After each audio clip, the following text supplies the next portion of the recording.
హల్లెలూయా! దేవునికి స్తోత్రం. సృష్టికర్త అయిన యేసుప్రభు వారు పరిశుద్ధ గ్రంథం నుండి ఈరోజు మన కొరకు ఇస్తున్న వాగ్దానం మత్తయి సువార్త 5వ అధ్యాయం 14వ వచనం. మీరు లోకమునకు వెలుగై ఉన్నారు.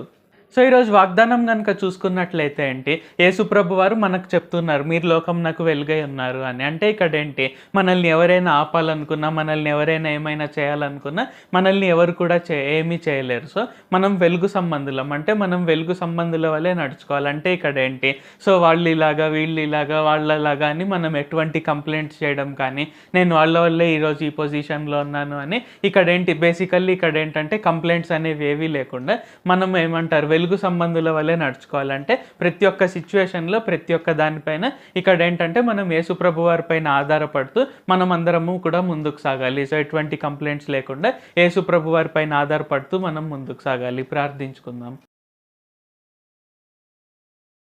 ప్రభువా, దేవా, సర్వాధికారి, మాకు ఇంకొకసారి ప్రార్థించుకునేందుకు అవకాశం ఇచ్చినందుకు వందనాలు తండ్రి. మీరు మా కొరకే చేసిన ప్రతి ఒక్క మేలుని బట్టి మీకు వందనాలు, స్తుతులు, స్తోత్రాలు తండ్రి. ఈరోజు వాగ్దానంని బట్టి వందనాలు తండ్రి. మేము లోకమునకు వెలుగై ఉన్నాము అని మీరు మాకు తెలియజేసినందుకు వందనాలు తండ్రి. అంటే ఎవరైనా మమ్మల్ని ఏమైనా చేయాలనుకున్నా మమ్మల్ని ఎవరు ఏమీ చేయలేరు.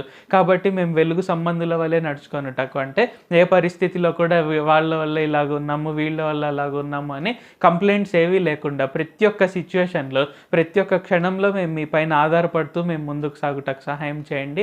నజరేయుడైన సర్వశక్తి గల యేసుక్రీస్తు నామంలో ప్రార్థిస్తూ ఉన్నాం తండ్రి. ఆమేన్. Thank you Jesus. దేవుడు మిమ్మల్ని ఆశీర్వదించును గాక.